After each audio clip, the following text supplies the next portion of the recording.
Hello students, आज के इस वीडियो लेक्चर में आपका स्वागत है।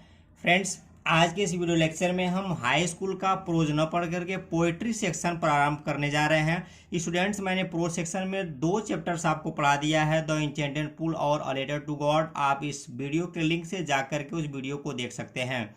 मैंने पोएट्री पढ़ाना इसलिए प्रारंभ किया है कि आप पोएट्री सेक्शन से भी रूबरू हो जाएं, को जान जाएं कि पोएट्री सेक्शन क्या है और यहाँ से कितने मार्क्स आते हैं। तो स्टूडेंट्स, मैं आपको सबसे पहले यह बता दूं कि आपके हाई स्कूल के टेक्स्ट बुक में आपको 4 पोएम्स स्टडी करने हैं। और स्टूडेंट्स, अगर आप उस 4 कविताओं को पढ़ लेते हैं तो आप बोर्ड एग्जाम में कितने मार्क्स पा जाएंगे, यह जानना है आप। स्टूडेंट्स, मैं यह इसलिए बताता हूं कि मैं जब भी वीडियो बनाता हूं तो वीडियो बनाने से पहले मैं सबसे पहले एनालिसिस करता हूं कि यूट्यूब पर जितने भी वीडियोज पड़े हुए हैं आपके लेसन या जो है आपके क्लास से संबंधित, तो सारे को देखने के बाद देखता हूं मैं किन्होंने क्या छोड़ दिया है, तो फिर मैं उसको ऐड करता हूं। आप जो है YouTube पर देख सकते हैं कि किसी ने भी यह नहीं बताया है कि कितने मार्क्स के क्या क्या आएंगे। यह मेरा पहला वीडियो है स्टूडेंट्स, क्योंकि जानना बहुत जरूरी है। जब तक हम यह नहीं जानेंगे कि बोर्ड एग्जाम में हम जो पढ़ रहे हैं इसमें से किस प्रकार के प्रश्न आते हैं और कितने अंक के आते हैं, हम कैसे लिखेंगे,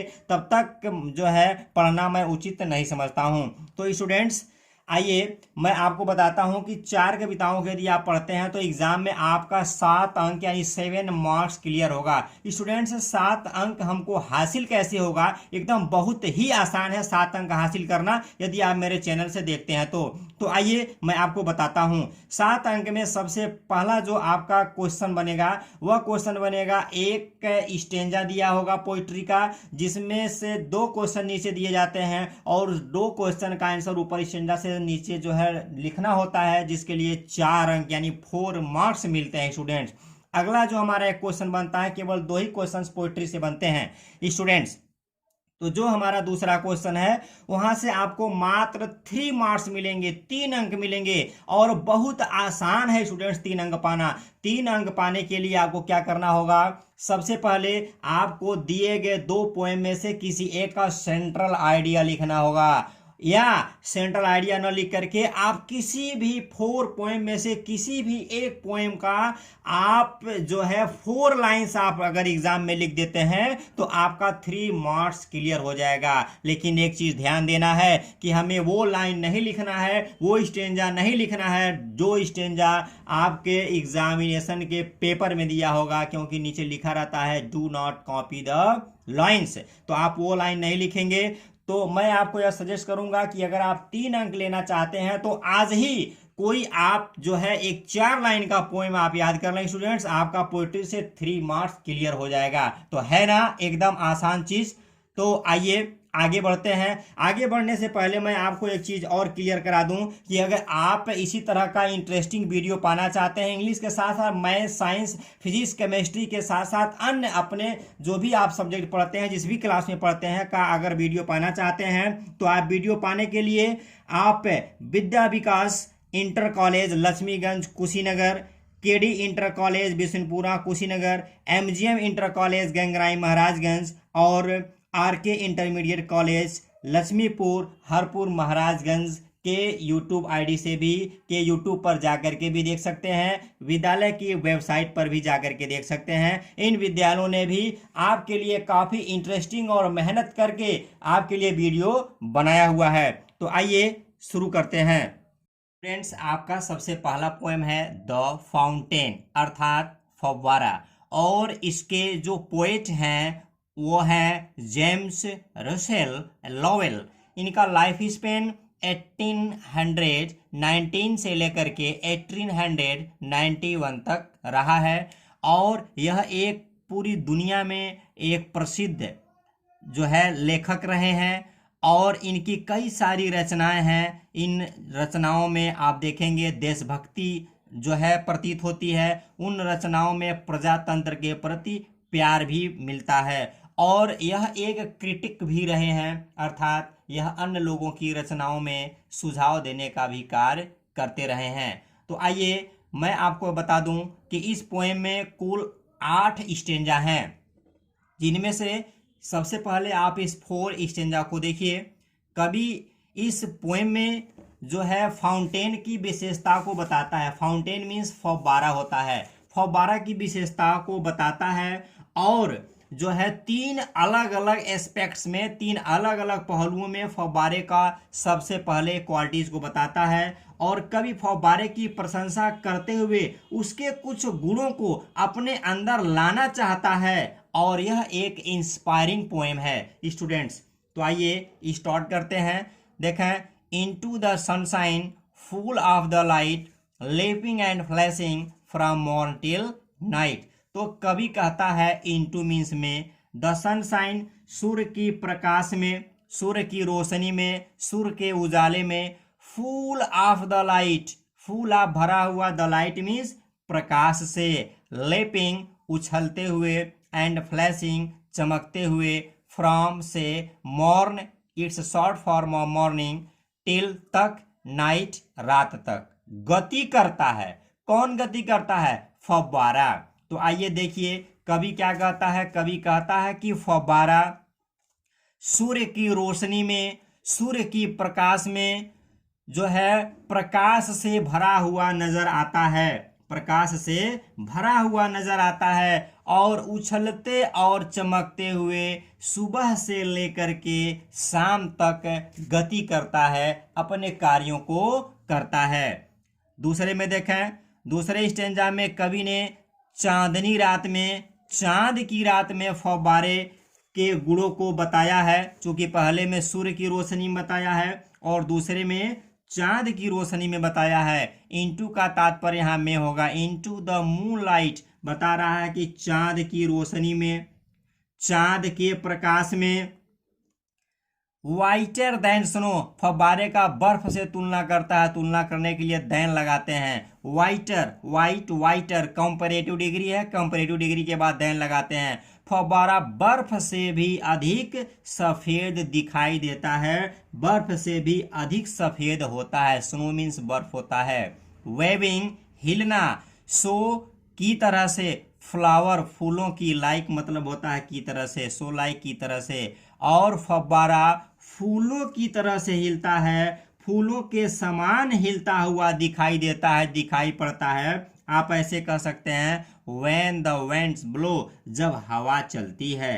तो कवि क्या बताता है, जब हवाएं चलती हैं तो फव्वारा फूलों की तरह से हिलता हुआ दिखाई देता है, और यह चांद की रोशनी में फव्वारा बर्फ से भी अधिक सफेद दिखता है। तो चांद की रोशनी में फव्वारा कैसा दिखता है? बर्फ से भी अधिक सफेद। जब हवा चलती है तो फव्वारा कैसा हिलता है? फूलों की तरह से हिलता है। सूर्य के प्रकाश में फव्वारा क्या है? प्रकाश से भरा हुआ है। इसमें गति कैसा करता है? उछलते और चमकते हुए, सुबह से लेकर के कब तक? रात्रि तक गति करता है, अपने कार्य को करता है। आइए स्टूडेंट्स थर्ड स्टेंजा को देखते हैं। इसमें कवि ने फव्वारे का जो गुण बताया है वह तारों की रोशनी में बताया है। इनटू द स्टार लाइट, तारों की प्रकाश में, तारों की रोशनी में, तारों की चमक में। स्टार लाइट तारों का प्रकाश, तारों की रोशनी। रशिंग इन स्प्रे, स्प्रे मीन्स फुहार होता है। रशिंग मतलब क्या होगा? ऊपर बढ़ना, आगे बढ़ना। बताता है कि फव्वारा जो है फुहार की तरह से, जो है फुहार फेंकते हुए ऊपर बढ़ता है। और हैप्पी एट मिडनाइट, फव्वारा मध्य रात्रि तक प्रसन्न रहता है। हैप्पी बाय डे, और फव्वारा पूरा दिन प्रसन्न रहता है, या दिन के समय भी प्रसन्न रहता है। देखिए इस तीसरे स्टेंजा में कवि कहता है कि फव्वारा तारों की रोशनी में तेजी से चलता हुआ फुहार फेंकता है, और आधी रात के समय भी फव्वारा प्रसन्न दिखाई पड़ता है, और पूरा दिन फव्वारा प्रसन्न रहता है। स्टूडेंट्स, मैं आपसे एक चीज पूछना चाहता हूं, क्या आपका माइंड यहां तक पहुंच रहा है कि फव्वारा पूरी दिन खुश रहता है, जबकि क्यों आधी रात तक ही खुश रहता है? अगर आप ये जानते हैं तो आप कमेंट बॉक्स में इसका आंसर जरूर लिख करके देंगे, मैं आपका वेट करूंगा। नेक्स्ट देखिए, एवर इन मोशन, कवि बताता है कि फव्वारा एवर मीन्स सदैव, इन मोशन मीन्स होता है गतिशील रहना, गतिशील अवस्था में रहना। फव्वारा हमेशा गतिशील अवस्था में रहता है। ब्लिदसम एंड चेरी, क्या बता रहा है कि हमेशा प्रसन्नचित्त और आनंदित रहता है, प्रसन्नचित्त और आनंदित रहता है। बिलिसम एंड चेरी मतलब क्या होगा, प्रसन्नचित्त और आनंदित होना।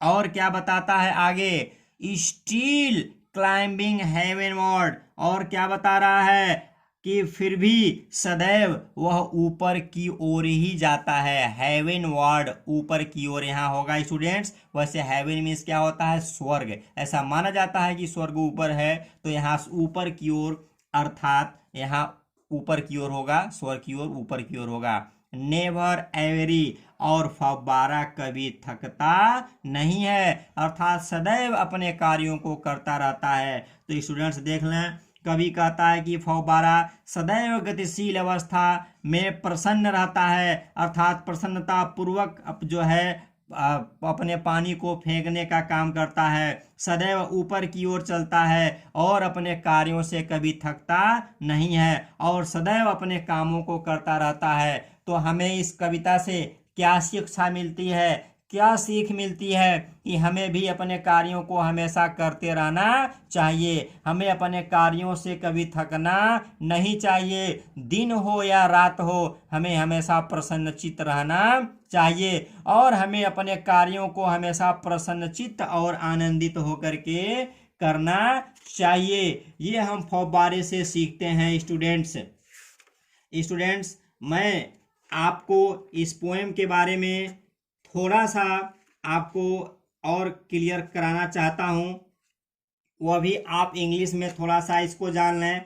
देख लें, the poet says that in the sunshine the fountain appears very bright and looks like jumping upwards, it contains its motion from morning to night. In the second stanza you can see that likewise in the moonlight the color of the fountain is whiter than snow and it waves like a flower when the winds blow. Again the poet says that at the night in the light of the stars the fountains sprays the water with its movement. It's happy in the day and at the midnight as well. And again the poet says that the fountain remains always in motion happily, it always seems to be moving upward without the feeling of tiredness, it always contains, it works, it never tires. तो students आज के video में आप 4 ही stanza को पढ़ेंगे, दूसरे video में मैं आपको 4 ही स्टेंजा दूंगा। जो है वीडियो को समाप्त करने से पहले मैं आपको बता दूं कि कितने पोएम हैं आपके जो है टेक्स्ट बुक में, 4 पोएम्स हैं। कितने मार्क्स मिलेंगे आपको, 7 मार्क्स मिलेंगे।